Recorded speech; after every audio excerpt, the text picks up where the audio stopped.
بسم اللہ الرحمن الرحیم۔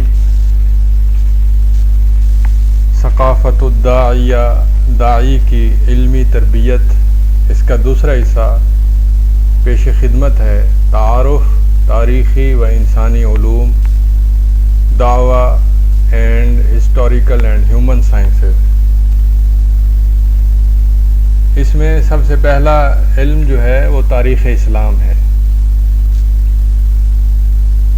تاریخ اسلام کا مطالعہ کیوں ضروری ہے اور کسی بھی قوم اور انسانوں کی تاریخ کا مطالعہ کیوں ضروری ہے، اللہ تعالیٰ نے قرآن کے اندر اس کی تفصیل بیان کی ہے۔ پچھلی قوموں کے واقعات سنائے اور پھر اللہ نے فرمایا وَكَمْ أَهْلَكْنَا قَبْلَهُم مِّن قَرْنٍ، کتنی ہی بستیوں کو ہم نے ہلاک کیا، اور پھر ان کی ہلاکت کی وجہ بتائی۔ افلم یسیروا فی الارض، کیا وہ زمین میں چلتے نہیں، پھر ان کے لیے دل ہوں جس سے وہ سمجھیں کہ قوموں کے عروج و زوال کیسے ہوتے ہیں۔ کذالک قال الذین من قبلہم تشابہت قلوبہم، مکے والے مشرک نبی صلی اللہ علیہ وسلم کے مقابلے میں اور اللہ کے دین کے مقابلے میں ویسے ہی سرکشی اختیار کرتے رہے جیسے پچھلی قوموں نے کی۔ اسی طرح نبیوں کی تاریخ اللہ تعالیٰ نے بیان فرمائی اور فرمایا فَبِهُدَاهُ مُقْتَدِهْ، ان نبیوں کی آپ پیروی کریں اے اللہ کے رسول۔ تو نبیوں کا زندگی کا مطالعہ اور نبیوں کی جد و جہد کا مطالعہ اور پھر تاریخ کے اندر سرکش قوموں کی سرکشی کا مطالعہ، یہ تاریخ ہے۔ اسی طرح جب قرون اولیٰ میں مسلمانوں نے ترقی کی تو وہ ترقی کیسے ہوئی، اس کے اصول کیا تھے، اس کے آداب کیا تھے، اس کے عوامل کیا تھے، عناصر کیا تھے، یہ تاریخ اسلام ہے۔ اور پھر زوال ہوا تو اس کی وجوہات کیا تھیں، یہ پورا ایک علم اور فن ہے، تاریخ اسلام بھی اور تاریخ عروج و زوال بھی۔ تو تاریخ میں کمزور چیزیں بھی ہوتی ہیں کیونکہ یہ باقاعدہ شرعی علم نہیں ہوتا۔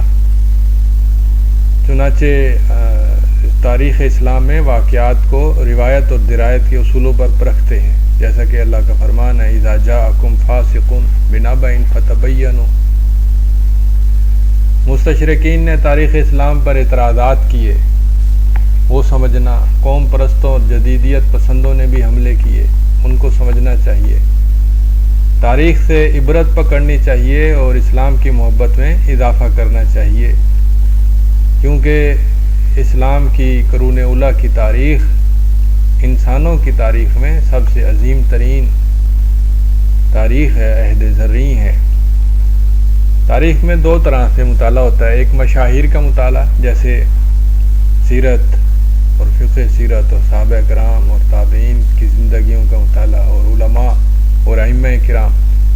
دوسرا طریقہ واقعات کا مطالعہ ہے کہ ہم زمانی ترتیب سے ایک ایک خلیفہ اور اس کی زندگی میں، اس کے دور میں عالم اسلام کا مطالعہ کرتے جائیں۔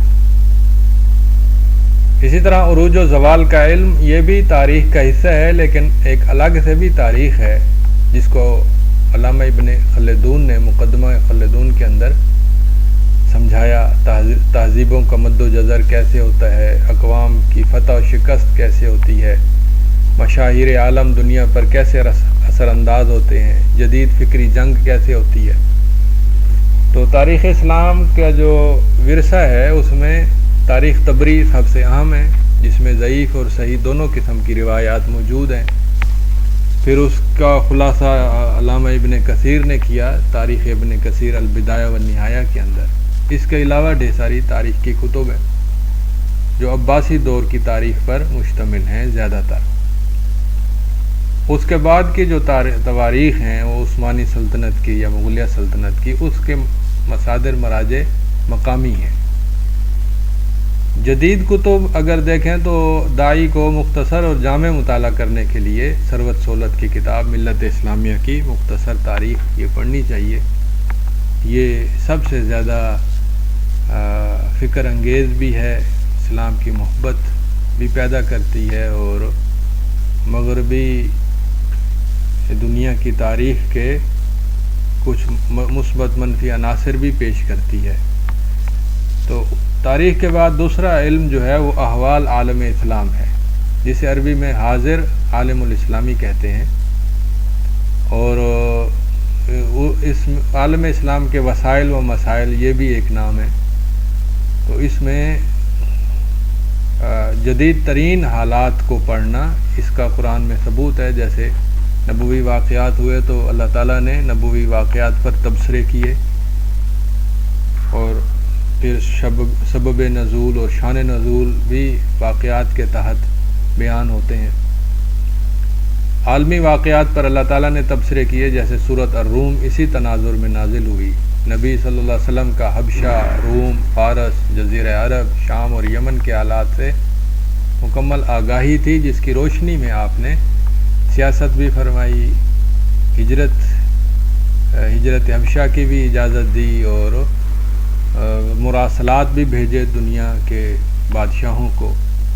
تو احوال عالم اسلامی کا طریقہ یہ ہے کہ نہ تو بہت زیادہ مایوسی پیدا کی جائے کہ ہم دنیا کے حالات پڑھ کر مایوس ہو جائیں کہ اب مسلمانوں کی بچنے کی کوئی صورت نہیں ہے، اب یہ زوال کا شکار ہیں تو یہ بالآخر ختم ہو جائیں گے، اور نہ بے خوفی پیدا کی جائے کہ اللہ تعالیٰ خود بخود اللہ کی طرف سے مسلمانوں کی ترقی کے سبب پیدا ہو جائیں گے اور مسلمانوں کو محنت کی ضرورت نہیں ہے، یہ بے خوفی بھی پیدا نہ کی جائے۔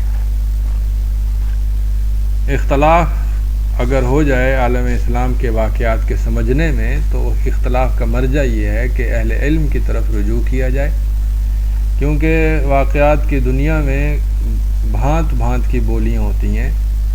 مغربی میڈیا اپنا نظریہ بیان کر رہا ہوتا ہے، مقامی میڈیا اپنا، حکومت کا نظریہ مختلف ہوتا ہے، جو مغرب زدہ دانشور ہیں ان کا نظریہ اور ہوتا ہے، جو مسلم مفکرین ہوتے ہیں ان کا نظریہ اور ہوتا ہے۔ تو اس لیے اہل علم جو دینی ذہنیت رکھنے والے اہل علم ہیں ان کی طرف رجوع کیا جائے۔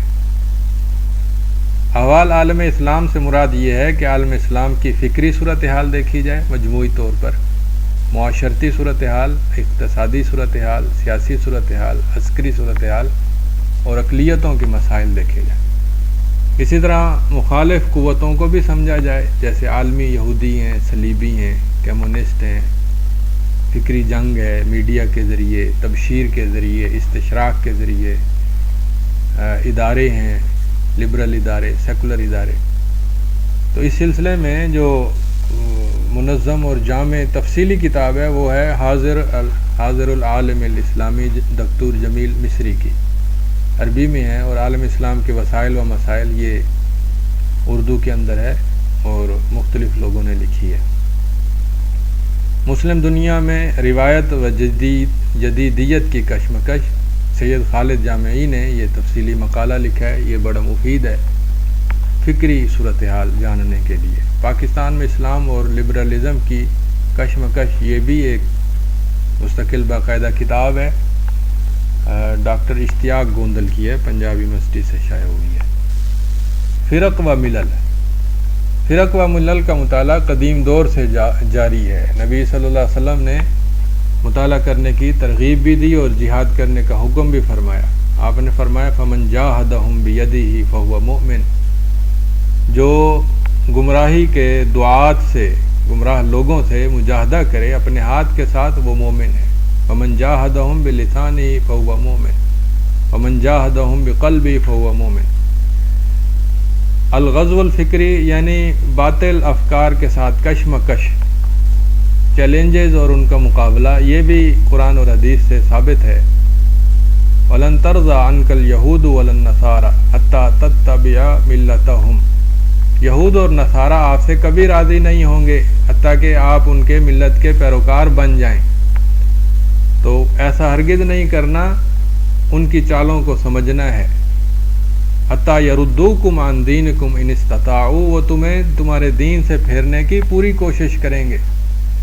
تو یہ فکری جنگ سمجھنا اور مقابلے کی حکمت عملی طے کرنا اور اس پر عمل پیرا ہونا ضروری ہے۔ قدیم فرقوں میں شیعہ اور اہل سنت والجماعت دو بڑے فرقے ہیں، اس کے بعد معتزلہ، جہمیہ، خوارج، قدریہ، جبریہ، یہ قدیم فرقے ہیں جن کے اندر سے پھر بعد میں کئی فرقے نکلے اور آج تک وہ اثرات موجود ہیں۔ درمیانے دور میں معتزلہ کے مقابلے میں اشاعرہ اور ماتریدیہ پیدا ہوئے، جو حنابلہ کی طرح معتزلہ، جہمیہ، قدریہ، جبریہ کے مخالف تھے اور شیعہ کے بھی مخالف تھے۔ عبادت اور تزکیہ اور سلوک کے اندر صوفیاء کا مکتبہ فکر پیدا ہوا جو بتدریج غالی بنتا گیا، اور معاصر اسلامی فرقے دیوبندی، اہل حدیث، بریلوی، شیعہ، ان کا مطالعہ غالی افکار، انکار حدیث، اقلیت پسندی کا مطالعہ۔ کتب ورثہ میں عبدالقاہر بغدادی سب سے پرانی کتاب ہے اور یہ باقاعدہ اہل سنت والجماعت کا تعارف بھی پیش کرتا ہے اور اس کی حجیت بھی پیش کرتا ہے، اور اس کے مقابلے میں باطل افکار اور باطل فرقوں کا تعارف بھی پیش کرتا ہے۔ یعنی یہ وہ عالم ہے جو اہل سنت والجماعت کا تعارف سمجھتا ہے۔ شہرستانی بھی اسی طرح سے ہیں، لیکن وہ عبدالکریم شہرستانی غالباً اشعری ہیں۔ ابن حزم یہ بھی ایک عقیدے کے عالم تھے، انہوں نے بھی فرق و ملل پر لکھا ہے۔ جدید کتابوں میں الموسوعۃ المیسرہ فی الادیان والمذاہب والاحزاب المعاصرہ، یہ ایک کتاب ہے جو سب سے زیادہ منظم کتاب ہے فرق اور ملل کے تعارف پر، جدید افکار پر، جدید تحریکوں پر، جدید فرقوں پر۔ اسی طرح اہل سنت والجماعت کا اختصاصی مطالعہ فکری، علمی اور تاریخی حوالے سے یہ بھی ضروری ہے، اور اس پر مسلم سعودی عرب کے علماء نے بہت زیادہ اس پر محنت کی ہے اور اس پر کئی کتابیں لکھی ہیں۔ کوئی بھی کتاب اچھی سی مختصر اور جامع پڑھی جا سکتی ہے، اس سے ہمیں اہل سنت والجماعت کے اصول و قواعد کا بھی علم ہوگا اور ان کے فرق کا اہل بدعت کے ساتھ اس کا بھی علم ہوگا۔ اس کے بعد آتی ہیں معاصر تحریکیں۔ معاصر تحریکوں کا ایک داعی کے لیے مطالعہ بے حد ضروری ہے، کیونکہ اس نے سمجھنا ہے کہ کون کون سی تحریکیں اس وقت غالب ہیں اور وہ سب سے زیادہ طاقتور ہیں، اور ان کے مقابلے میں کون سی تحریکیں مد مقابل کی تحریکیں ہیں اور برادر تحریکیں کون سی ہیں اور مخالف کون سی ہیں۔ تو یہ مختلف جو صف بندیاں ہیں ان کو سمجھنا ضروری ہے۔ سب سے پہلی جو صف بندی ہے وہ الہادی تحریکوں کی ہے۔